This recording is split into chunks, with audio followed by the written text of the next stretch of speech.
Let's see who's going to join us today on our live stream.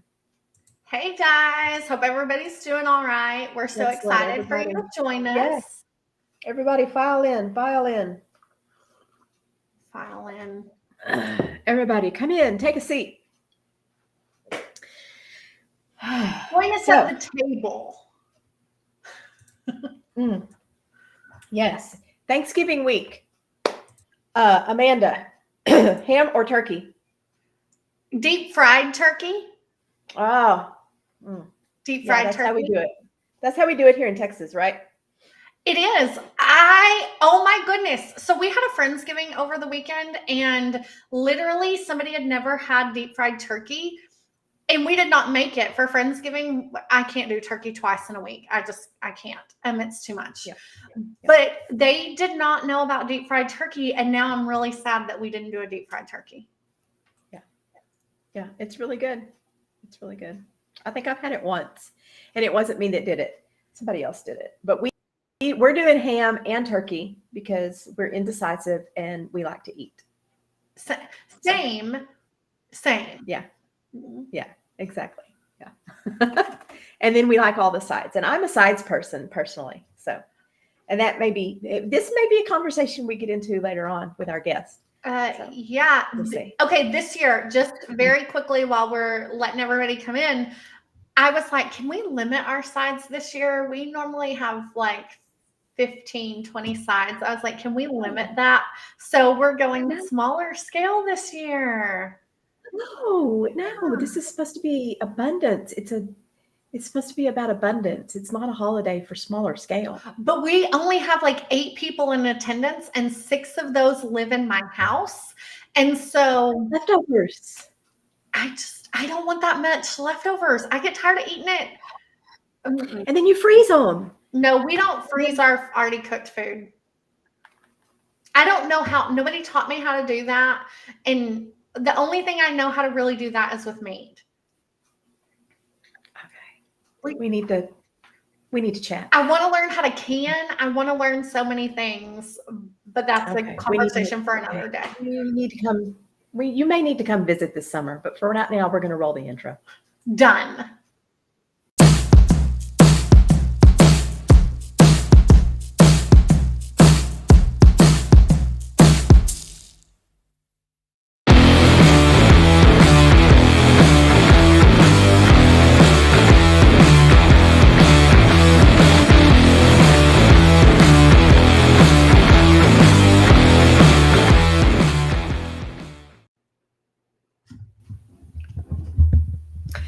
Okay, welcome to the Down Home Texas Business Show. I'm Tammy Fisher, an enrolled agent.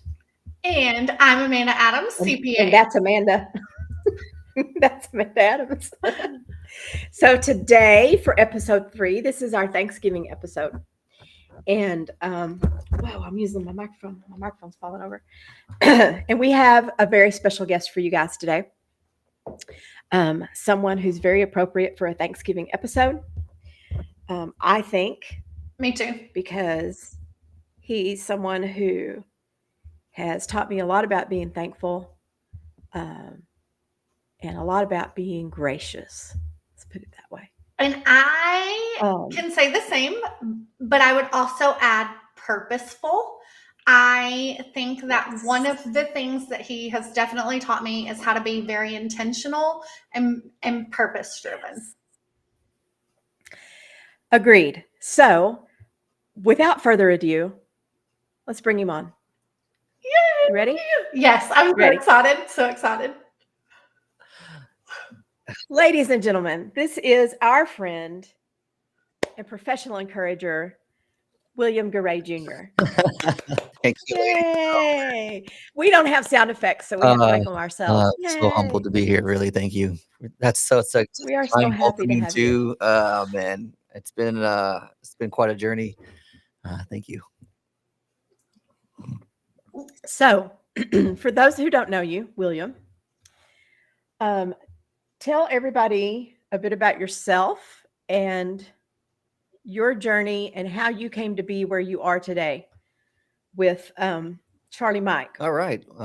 Well, my name is William Garay Jr. And the thing is, I have been just thrown into authenticity this year. My word of the year is authenticity. I say it a lot on my podcast. I try to really keep it in mind, just discovering who I am.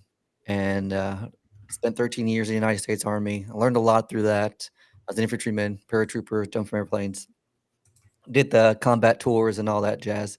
And it's been a humbling experience to come back home and really discover my own purpose. And as you mentioned, Charlie Mike. Charlie Mike is a term that we use a lot in military. It means continue mission. And so I've been destined to help others find their next mission. And for me, it's a lot of self development. It's a lot of self discovery, and it really is all within self. And so all those things you say have been they really humble me, and stepping into my own has been man, quite a journey. So thank you. That's and now what we do now within Charlie and Mike, there's a few things that we do. We have an apparel company. That's how we all started. We have a podcast studio, which is where I'm coming to you from now. It's in Pearland, which is just south of Houston, Texas. I do leadership training. I help others discover their leadership voice. I help business owners take charge of their culture. And then the other thing we do here is we help media. So we scale podcasts like this, take long form content, help others become uh, own their brand. And so it's all about really what can we do for ourselves. So, okay. And so explain the meaning behind Charlie Mike. Right. So Charlie and Mike is the more. So when we're in the military, I was what's called mechanized, and so we had a lot of vehicles, and so we would go out, do a mission, or and they would call back to say, the headquarters, like, hey, how's it going, guys? What's going on? We would call that a sit rep. So we would give them a situational, let them know what's going on, and we let them know, hey, this is what we found. This is what we've encountered, and they would be like, okay, Charlie Mike, like continue your mission, do what you got to do. You're free to go, basically. So uh, for us as veterans now, we like to use that as like a call to action. Hey, Charlie Mike, you gotta take a knee, you gotta do what you gotta do, drink water, but at the end of the day, you gotta continue your mission. And for us as veterans, when we transition out, we lose sight of our mission because in the military, it's always about the next mission, the next rank, the next school, the next duty station. There's always something next. And when you get out, you lose your friend group, you lose your sense of purpose. So we use that to say, hey, you have a bigger mission. You have to create it yourself.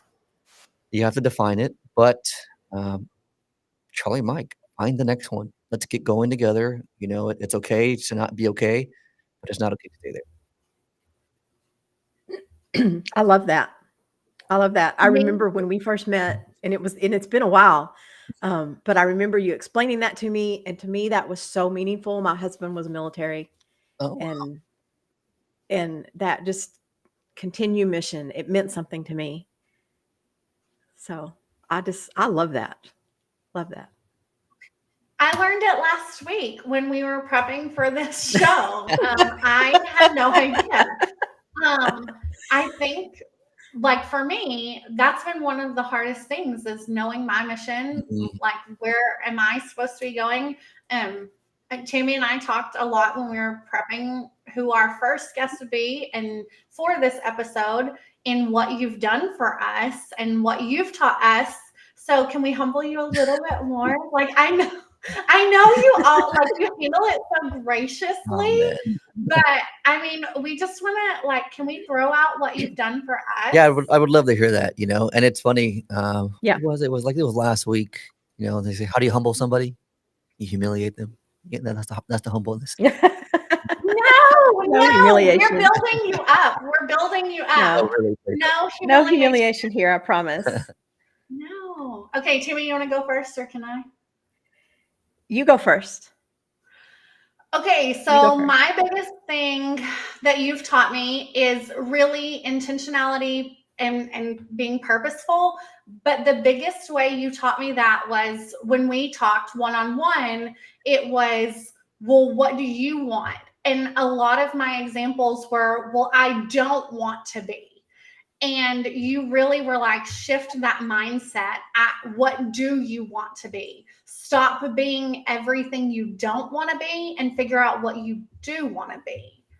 And so that has been one of the most impactful things, is really being proactive in who and what I want versus reactive to what I don't want. So I appreciate it. I do remember Yeah. that conversation. It seems like 6 months Yeah. ago or so. It's big. It was just, you're like, "Can you help me?" And I was like, "Absolutely. I'd love to just jump on a call," and exactly what we did. That's exactly what we did. Exactly. Yeah. And what I've learned, and I've told you this before too, is has to do with continue mission. When you define what your mission is and connect that to your values, all of your decisions become easy. You can then, no matter what comes your way, it becomes an easy decision to make. Does it forward my mission? Yes or no? That's the only decision that you have to make. Does it forward my mission? And so, because you taught me that, and because you taught me that, I've been able to define what it is that I'm doing in my business, and and decide whether or not to take on a client, to turn down a client, how I want to do this work. Everything's become easier this past year, and seriously, this year of growth in my business has been incredible, and it's because of William Garay Jr. Oh, man. So, I can't. you might. I know we're cheerleaders for you now, so you might have to put us on your payroll. I don't know how this is going to work. Oh, man. So, It's interesting. I will definitely take the compliment, but you're the one that did the work, right? It's well, the yeah, one that did the I'll work. take that. I appreciate that, but you're the one that does the work, both of you. I mean, the Well, amount of time that we spent together was definitely worth it. And I say it, I think I said it today on my show, just to be the ripple, right? Just to start the ripple. That's all I want to do. sorry. You know, Yeah, and you do that. Mhm. You're good about that. I know you post every day something encouraging or something, something like that. So I want to. So here's what I've got two questions. The first one I want to ask you personally is, how do you stay so positive every day? Some of it does come from my mother. I got to give her a lot of credit. I was a guest on someone else's show, and I always go back to that. My mom's always been a count your blessings kind of woman, so it's kind of ingrained in my life. Don't pray about it. Focus on what you can do, and so those everything that we talk about, when I think about where it all comes from, I think of her. She's always been the constant rock in my life to say, you're better, and like, really just count your blessings. And I love that, because you can just, people are like, well, how do I do that? Well, you literally count them. you know. So, and then when I was in the Army, I went to a class called a Master Resiliency Trainer, and resiliency is one of my core values. And it was, how do we hunt the good stuff? And then, so how do we apply this? And it was every night for you would count 3 things, and how do we get better? I mean, how do I replicate that? How can I do this for somebody else? Those are questions you would ask yourself, like in a journal aspect. And I did that. And then every day now I do it with my kids. And so we say our prayers, and we talk about our 3 good things for the day. And they're usually, food, or got to play outside. And then it's just like, man, those are really good things.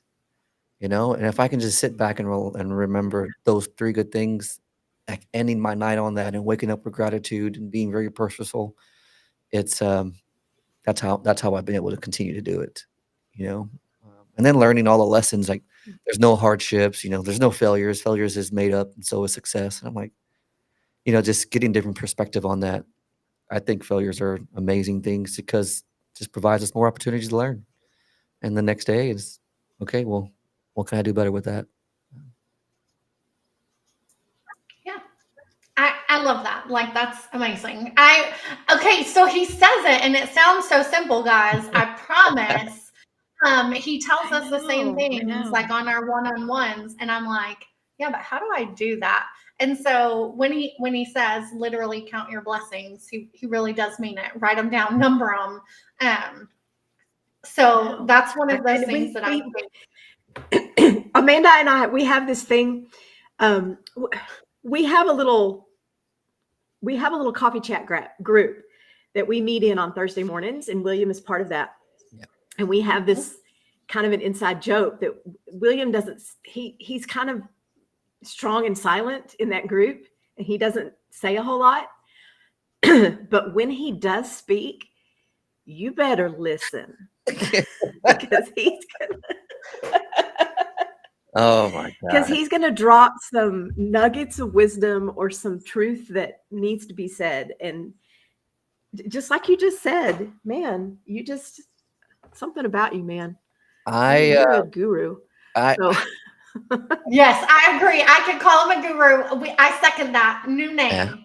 I've been blessed, and then the thing is, being blessed isn't just like a noun, it's a verb. Like, how do I be this? How do I become this? And for me, it's all about serving others. I'm sure we can talk about it more, but my favorite quote is by Leo Tolstoy. Sole purpose of humanity is the sole purpose of life is to serve humanity. That's it. And so when folks are like, well, how do I do this for somebody else? Or how do I do this for myself? For me, it's like, okay, well, let me focus on you. And how do I actually get you to do it?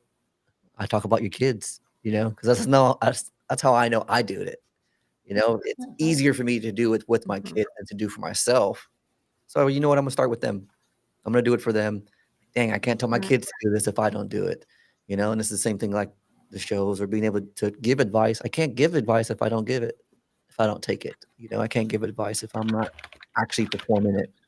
We talk about not just preaching, but actual teaching and doing.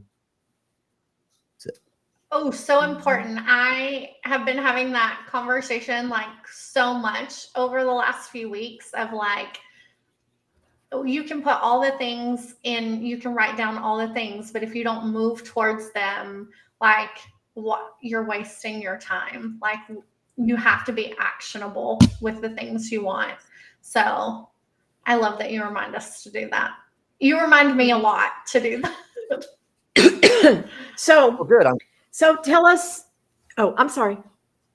No, I was just saying I'm glad. I'm sorry. I do that. That's exactly my intention. For those of you who don't know me, and you do go on follow, you'll see. I try to post. Yeah. I will post a video every single day, and it's not for anyone in particular. And sometimes they hit the message, and oftentimes they're just for me and things that I've learned and my version of telling it again.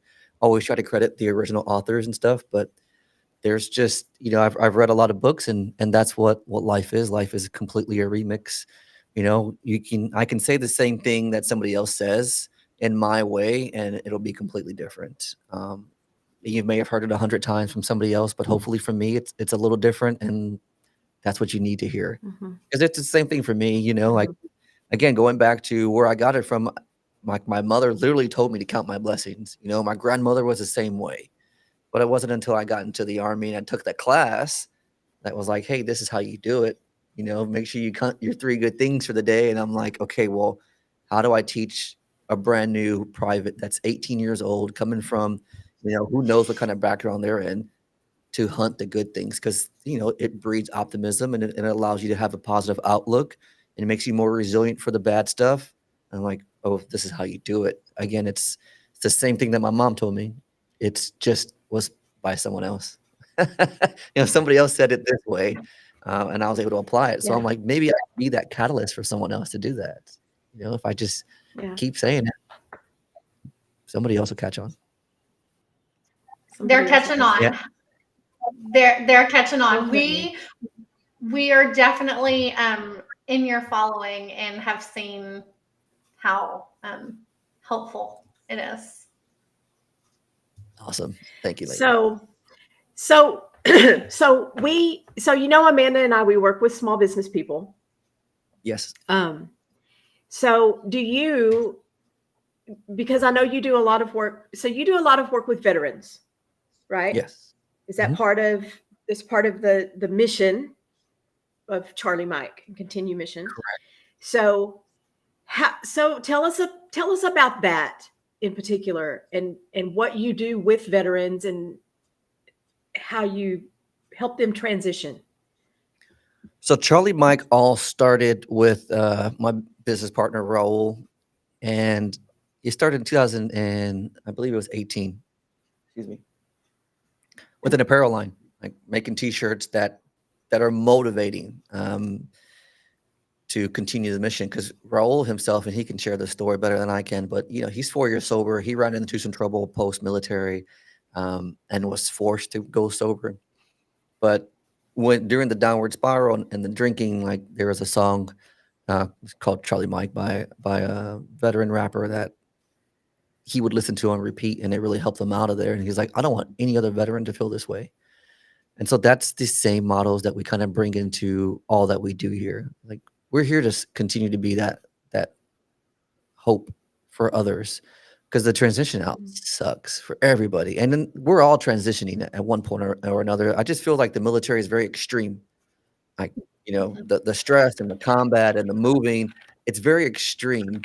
So it's relatable to a lot of folks, even though they can't relate. But it's like, no, we're all transitioning, whether it be from you're moving from, your parents' house to college or college back home. Like, there's always a transitions. There's always changes. So after the apparel line, of course, COVID came about, and he had a really strong mission to continue to help veterans out and share that message.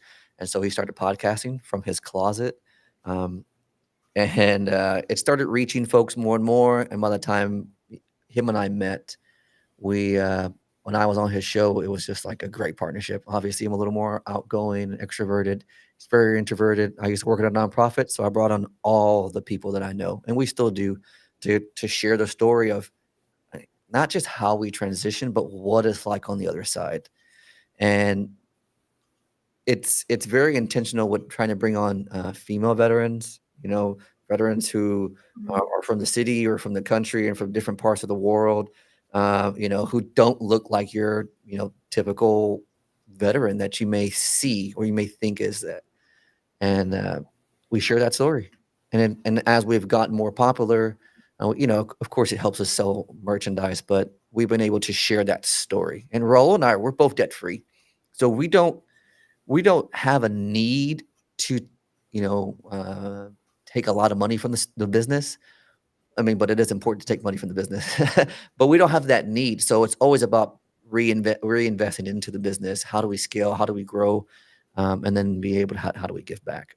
So then we started the studio this past March, and then we just help as many veteran businesses or whoever needs our help. Now we're branching out to more than just veterans, but being able to share that passion, like we're all trying to discover our mission, and it's being okay with who you are by continuing to, share that story. Exactly, the stories. It's the shared struggle.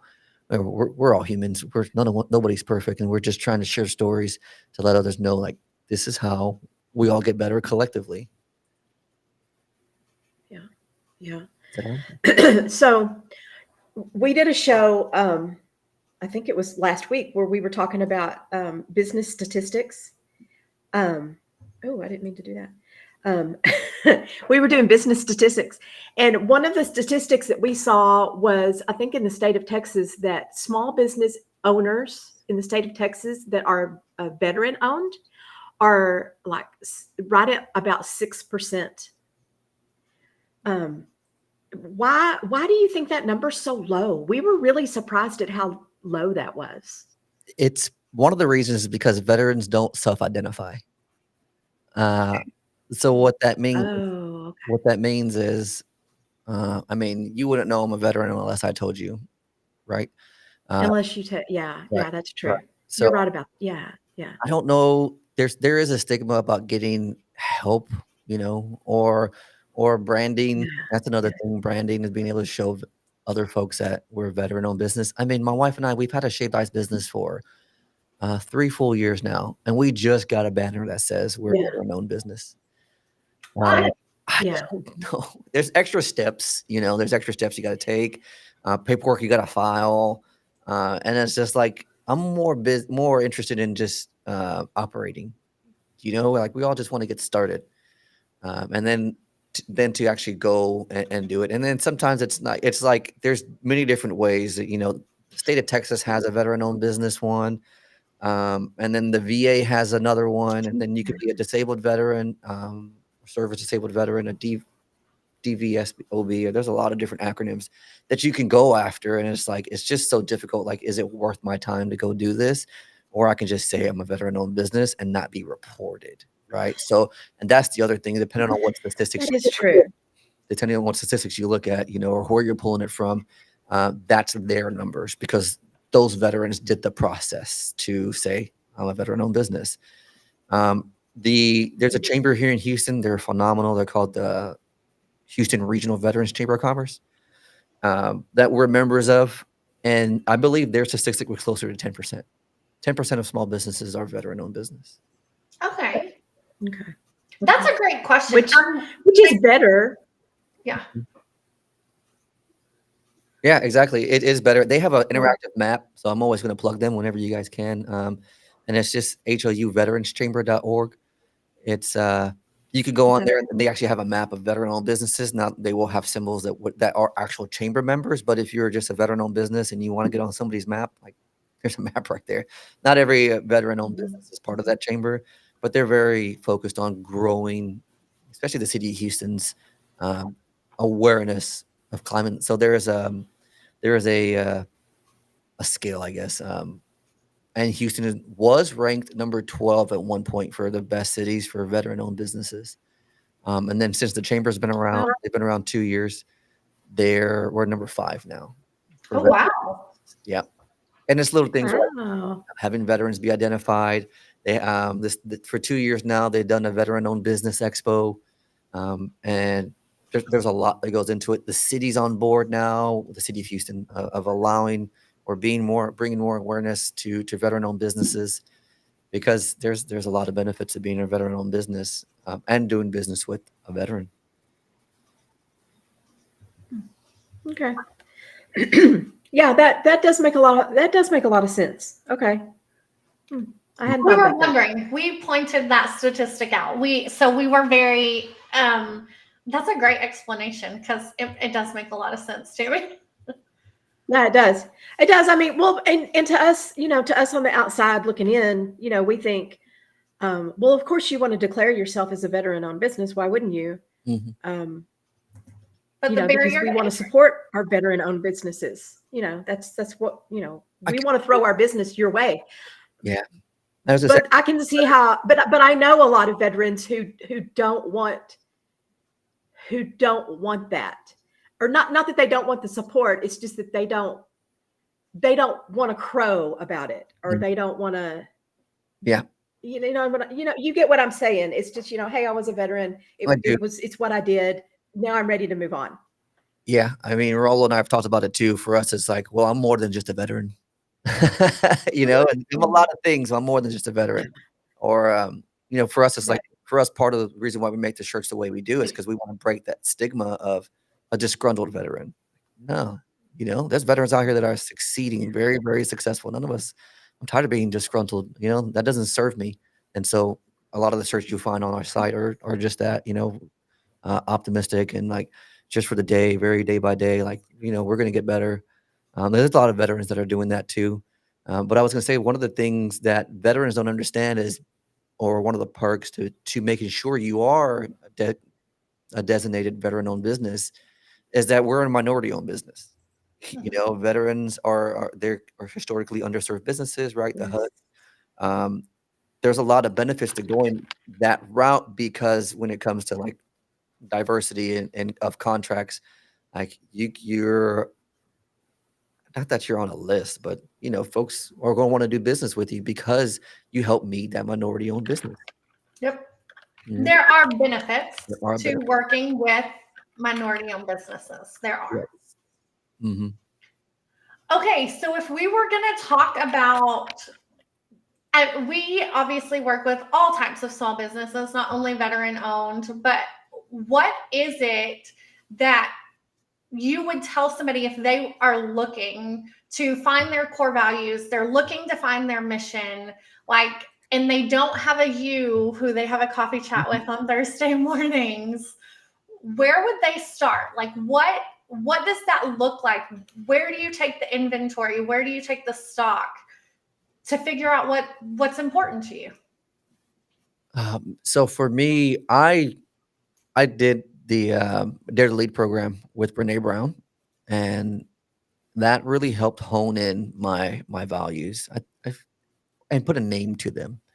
And one of the things she says that you have to have two, right? So pick two, limit it to two. Because you could make this entire list of things, and you want to put the pressure on yourself to limit it to two.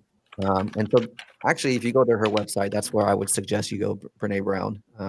And she has an exercise that you could do, like living into your values.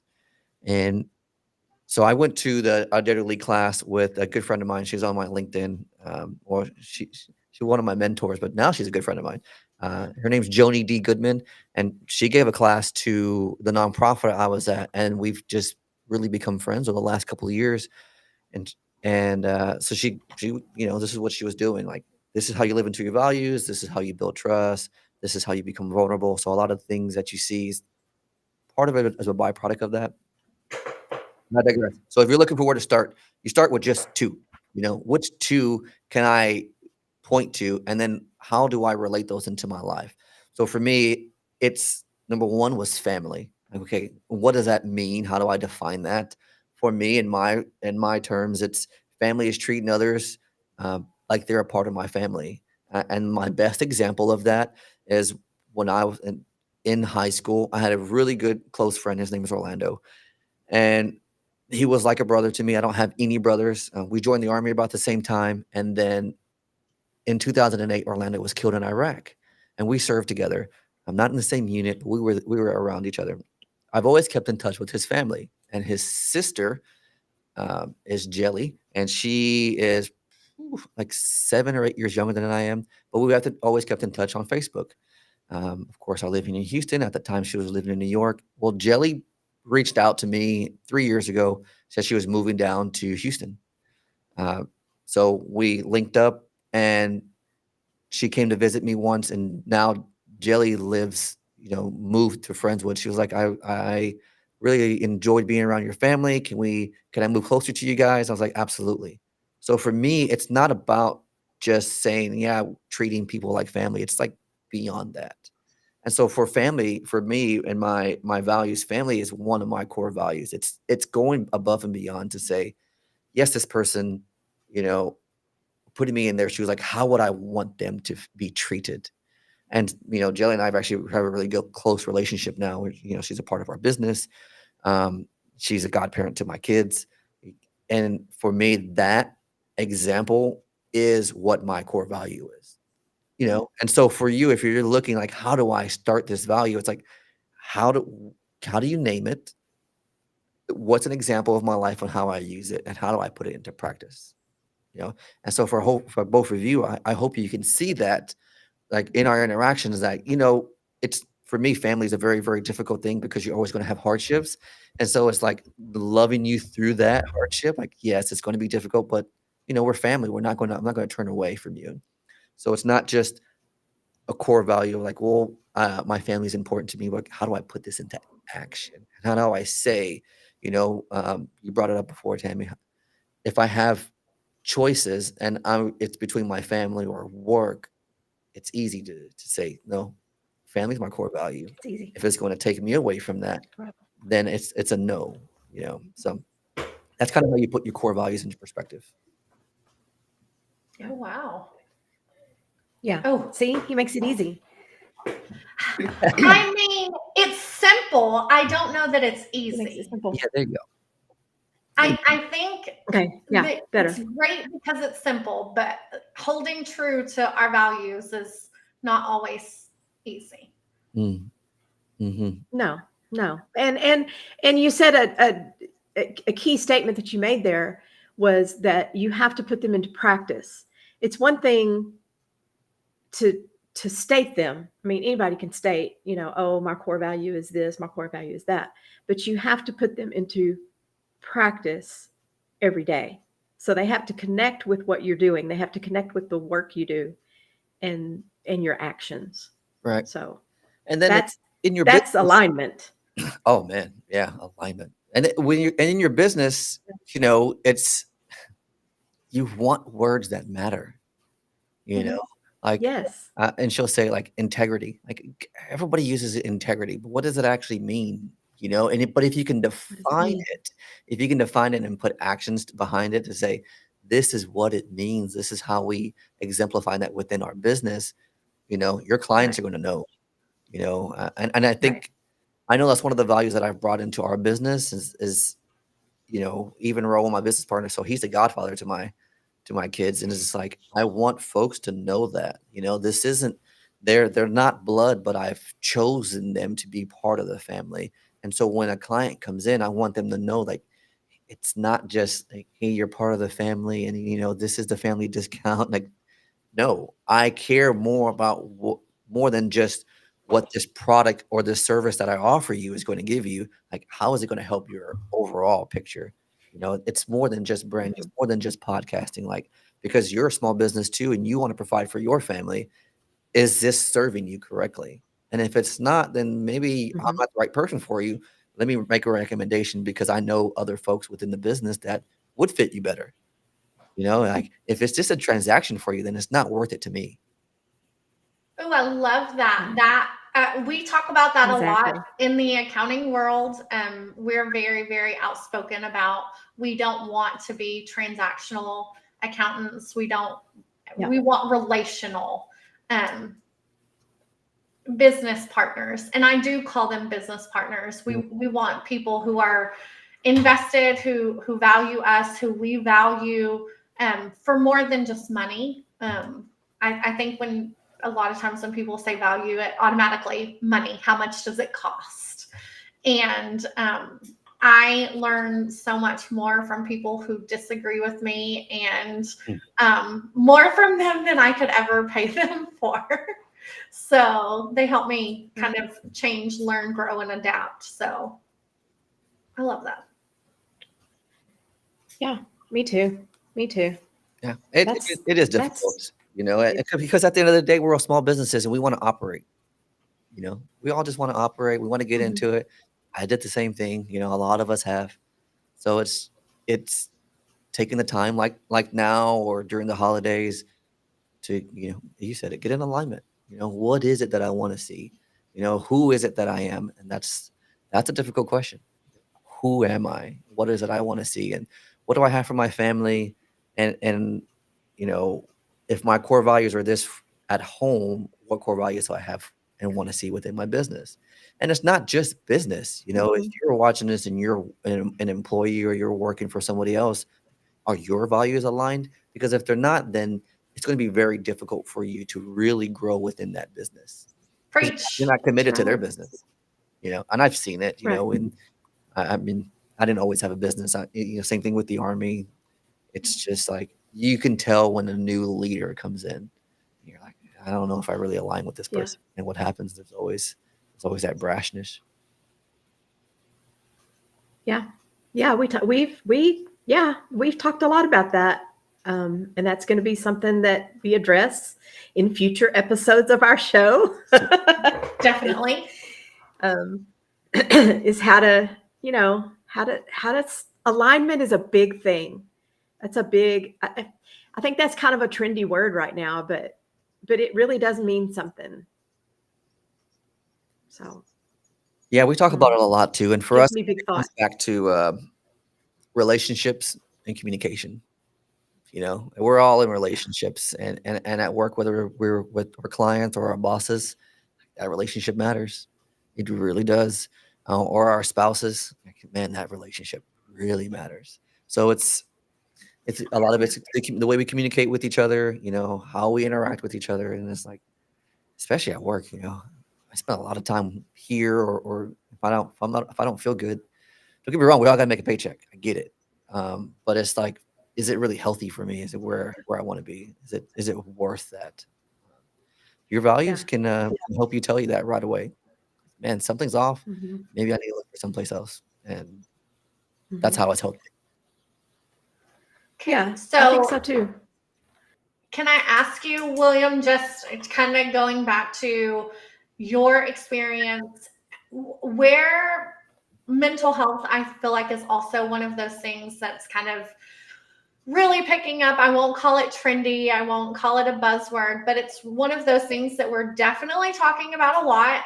We actually have an upcoming episode on that as well that we're super excited about. So, do you think that leaning into your values and really living that is helpful with like staying on track with your mental health? It is. It is, because I can tell when I'm not living into my values, or again, if I'm chasing money or I'm chasing a sale, it it doesn't feel very good, and there's a lot more stress. And so, if I'm not intentional with the time that I spend here, and there's always going to be a trade off. If I'm here, my kids aren't here or with me, and if my values is family, and I'm not spending enough time with them, then I'm not full, right? I'm not healthy, and that's a big, big, big thing. If we look about like our overall piece, like it's it's the places that we live, it's how we make our money, right? Provisions. It's the people that we interact with. It's our purpose, right? Are we living into our purpose? And then, of course, our personal health. And so, out of all those things, we think about our mental health, like it's so interconnected with everything that we do, because and it's just one thing that kind of help align you. And I know when I spend more time here, and with the time change doesn't help me. And I go outside and it's dark. Yes. I really miss some things, at home. And so actually, my kids are here with me. They're in the office hanging out. Um, it- you're absolutely right. It is important to know your values, because if you don't have any, then just your overall mental health will suffer because you're not very clear about it. And I know it gets difficult. Like I've had pushback on other platforms. I was like, what about folks who, are have neurodivergent? And I'm like, at the end of the day, we all have to take accountability for what we control. And saying, hey, these are my values. I can control that. I control what my values are, how they change, and then at the end of the day, I control how I make my decisions for everything that comes about. Like, this needs my time. Well, does it align with me, and is it right? So that's how I see it playing a role within mental health. I really like how you talked about how interconnected all of those are, because you're very right, and each one of them does affect the other if we're not careful. And so everything we talk in accounting, scope creep. Mm, Everything creeps out of its little box and into something else, if we're not careful and paying attention to it. So I think that's a good thing to keep on the front of our minds. Hmm. it's difficult, mental health is such a it just you're right. I have seen it more and more. And speaking of mental health, if you guys are out there struggling, the number is 988, right? And of course, if you're a military veteran, 988 press one. It's very difficult because we don't know. And so this is why these conversations and the coffee chats, the interaction again with people, like, we're a community, and at the end of the day, we all really are just serving each other. And it's being aware of the cues, and trying to trying to bring people up. Uh, the awareness is valuable. Yeah. So we've got a question from Rowdy Randy House. He says, "Do you consider yourself do you consider yourself a good problem solver?" Hmm. I consider you a good problem solver. Yeah. Then I yeah, do. I do. I think problems are opportunities. So I think that's a big thing. A lot of folks don't see it that way, which is why my other value is resilience. It's like, because resilience is being able to bounce back. It has a lot to do with your mental agility. It has a lot to do with optimism. So being a good problem solver is being able to see opportunities, and Mhm. that's all I see. You know, I mean, I've had a lot of influences in my life, like Les Brown. I love listening to Les Brown. You know, and he talks about when if you fall back, if you're gonna fall down, at least fall on your back. So all you see is up. You know, and it's Okay, I've never heard that before. I like that. you're gonna fall down, fall I've flat on your never back. heard that before, but yeah. All right, well, No, I've Okay. always heard fall forward, like you that's good go too. further. I don't know. Yeah, I think he said that one too. There's a few of them. You know, I've got a lot of kids at home. I got 4 of them.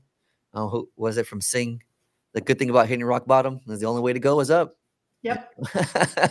Like, Yeah. I love Yeah. kids Yeah. movies, but it's definitely an acquired skill. You know, it's hard to see problems as opportunities, but if you can Mm. solve a problem and you take that to the marketplace, like now you're in business. Like, Yeah, here Mhm. you are. Yeah. yeah, now you're Now in. you've got something going on. Uh-huh. Okay, so we're coming up on probably the last 15 or so. Here's a serious question. How is the dog training coming? Oh, she's doing phenomenal. She 2 weeks ago, 2 weeks ago, she passed her Canine Good Citizen test. Aw. So Really? the organization that I was Oh, working with, they gave her a vest and it says service dog in training. She's actually on the couch right now, just sleeping. Yeah, yay. so they gave her a vest, and so Okay. it's been a lot of fun. It's amazing what you learn or what I've learned about myself. You know, a lot of it's being consistent, and staying disciplined with her, and a lot of encouraging, getting outside. Uh-huh. I can tell. I think I mean, she picks up a lot of things that I do. So if I'm at my desk and I'm Yeah. editing for too long, she'll come and like whine, and I'm like, yeah, I can find myself getting frustrated because I want to finish. I'm like, nah, I should probably go outside. Yeah. So She's like, it's time to take a break, Dad. I don't know how much I'm training her or if she's training me, but it's been a good relationship. A little of both, probably. Yeah, Oh, definitely. cool. A little of both. Yeah, Okay. Yeah. Well, yeah, and yeah, it's if you're watching, tough. you need to check out Yeah, William's. Yeah, check out William's LinkedIn so you can spot Grace Grace.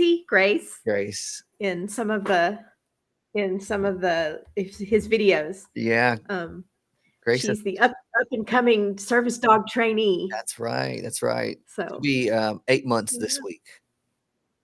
Wow. I know. awesome. Good. Good. Those are the questions we need. You I, know, I can tell you one of the Fun things that I times. learned real quick about a dog, and especially, you know, being a father, right? I have 4 kids. I love my kids, but at the end of the day, I've said this before. My wife was responsible for, you know, their overall health, making sure they're fed, get them to school on time. Having a dog has humbled me to say I'm responsible for how this dog eats, for how she smells, making sure she gets picked up and clean, like everything.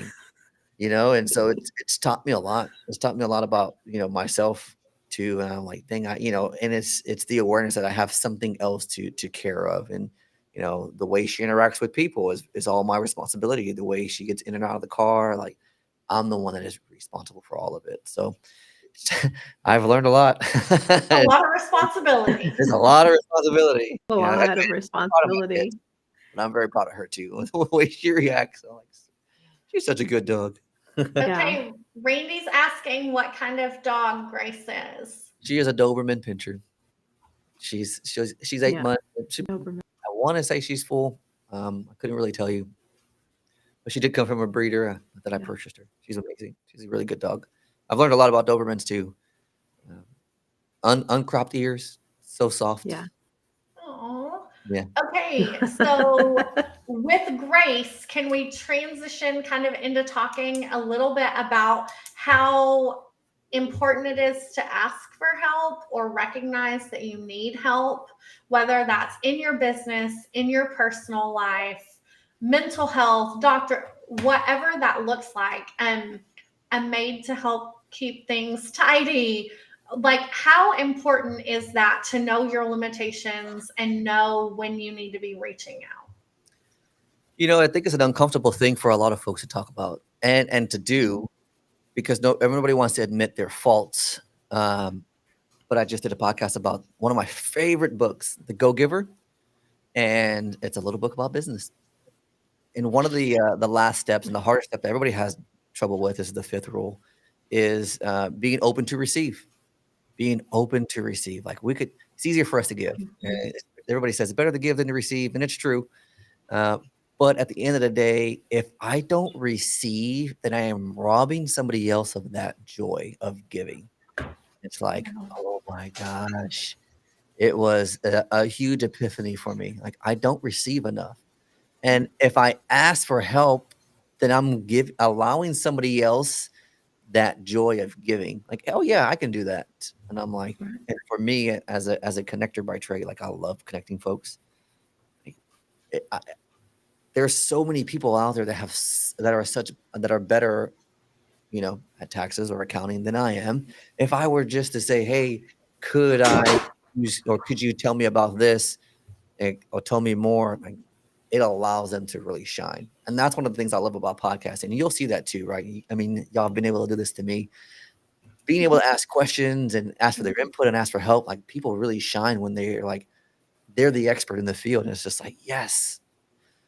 So, it's being able to shed a little bit of the ego to say, hey, yeah, I don't know everything. How can I get some help on this? And people are willing and able to say, yes, here's what I have to give you. And you're giving them that joy of being able to help. Or the insecurity of asking for help, shedding the insecurity. Because for me, I promise it's not ego. It's, I don't want to bother, Yeah. So remembering that really we are a community. We should be a community, and allowing other people to help us along our journey. That community is so powerful. It really is. For the veteran community, small business community, find your community. And one of the things I tell vets all the time is, like, here in Houston, there's over like 250 organizations that have services for veterans. And, like, just because you tried one and it didn't work out, that's okay. Try a different one. Like, you have over 200 to go to. The chances are you're going to find one you don't like, and that's okay. I found a few. I don't talk bad about them. I just moved on. So it's just the fact that you got to keep trying. I mean, there's always networking events. They're not always going to be great. There's always networking groups. There's not going to be great. Like, it's okay. We're not going to like everybody, but be open to trying something new. It's difficult. That goes back to your resiliency, William. It does. Always trying something new and being open to looking like a fool occasionally. But it's everybody's first show podcast is bad. Everybody's first talk is bad. Everybody's first anything is bad. So get the first one out of the way and then let's get going. Exactly. That's what we're doing, guys. I have to say, I think that this is the most I've heard William say in ever. I know. Yeah. I know. That's terrible. I'm teasing you. So what is your Thanksgiving going to look like? Thanksgiving. What will you do this Thursday? So I have 8 that live in our household, and my mother-in-law will be in with my brother-in-law, and then Jelly will be there with her mom and brother, and then my parents live down the street from us, so they'll be here too with my 2 sisters, and I believe my grandparents are coming, and then maybe my aunt and uncle too, I believe. So we're looking at about 25 folks. Wow. I think so. So right around that number. Wow. So we will smoke a turkey. I know I heard you say fried. Heard you say fried turkey is a Texas thing. I'm going to challenge you. I think smoked turkey might be a Texas thing. Okay, so we tried that. I just need to say we tried it. It was so difficult to spatchcock it and do the. it was just more than my expertise? I haven't. My dad will probably spatchcock it. I'll stuff it. And still, well, not with stuffing. I do different fruits and onions, and yeah, come out good for me. We'll talk about that on a private call. There I need a recipe, was one. instructions. Yeah, well, you got to brine it, but yeah. So we've actually done fried and smoked a couple of times, plus a ham for Thanksgiving, because there's so many of us. We're like, yeah, we're gonna eat all. It doesn't matter. Yeah. Yeah. I love Thanksgiving. It's a lot of fun. When I was in the Army, we'd always do Friendsgivings. You know, one of my favorite, I forgot time. One of my favorite memories was from 2016. I had 3 kids at the time, and we were in North Carolina, and I was at Fort Bragg, and we were on a special duty, so none of us could travel outside of an hour of the base. So nobody got to go home for Thanksgiving. So my family barbecues. My dad sent us some money. We bought 3 turkeys. I had the guys I was under, which there was like 4 or 5 of us. They came to our house. They helped us cook.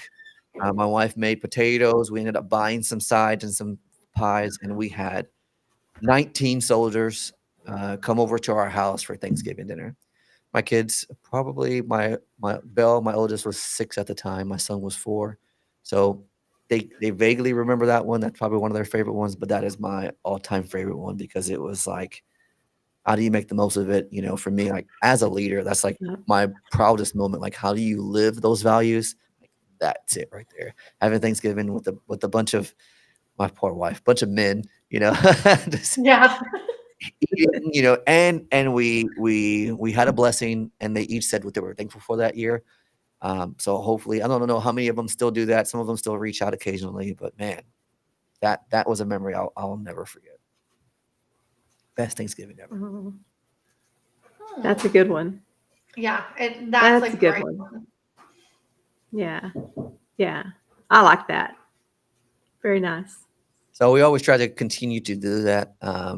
You know, find other ways to give back. You know, Thanksgiving it's fun. Actually, my dad even talked about it this year might be the last one we do on Thanksgiving. Maybe because Yeah. you know we have our own business, and my mom's retired, so it's like let's do Thanksgiving on a different day, and then let's go find a way to give back on Thanksgiving more intentionally. Yeah. Put our kids to work. Yeah. Put us There's all to lots of work. opportunity for that. Yeah. There's lots of opportunity here in town. We do there's a big community Thanksgiving at the college, and it's free. So anybody who wants to come can eat, and you can volunteer to be a server and stand on the serving line. You can volunteer to deliver meals for people who are housebound and can't get out. So so that's a big way here in town that is a community-wide thing. And I want to say that they'll probably serve 2,000 meals Wow. that day. So Wow. yeah, And it's how big is your town? huge. City proper, probably about 18,000. Wow, that's awesome. Countywide, 35. Mm-hmm. Yeah. Yeah. So Yeah. it's pretty I got neat some thing. friends that do that here, and their goal this year was 10,000 to serve 10,000. But they have Wow. 4 locations, Yeah. and like VFW's a partnership with the Houston Veterans Rotary. It's like, whew, man, you got Mhm. Saints. So get involved, guys. Find your community. Like, find your people. Yeah. Yeah. Lots of things And to if you do. don't have anyone connect with us, we'll point you in the right direction. We'll spend some time with you. You know that. Oh yeah. Yeah. So I'm going to throw these back up real quick while we say our goodbyes. I'm going to throw your podcast link back up. That's your Mhm. Charlie Mike the podcast website. And I think from that, you can get to the apparel. Yes, you can. You can get to all the places that you need to. Mm-hmm.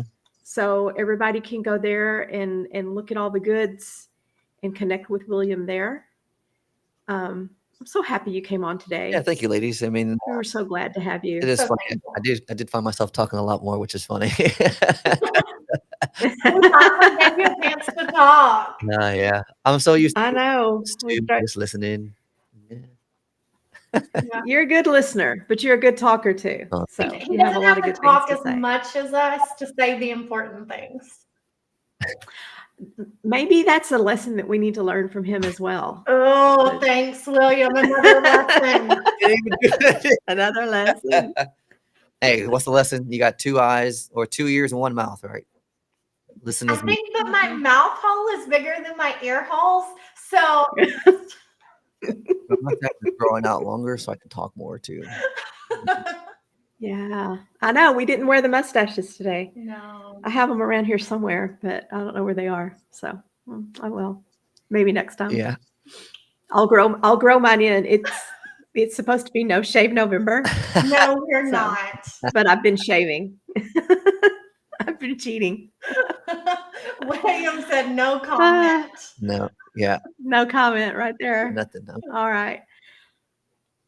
Like, Oh gosh. Well, everybody, y'all follow William. You will not regret it. He is a professional encourager, and he will help you get yourself aligned in values and in mission. So thanks a lot, bud. We're glad you joined us today. Thank you, ladies. I really So- appreciate that.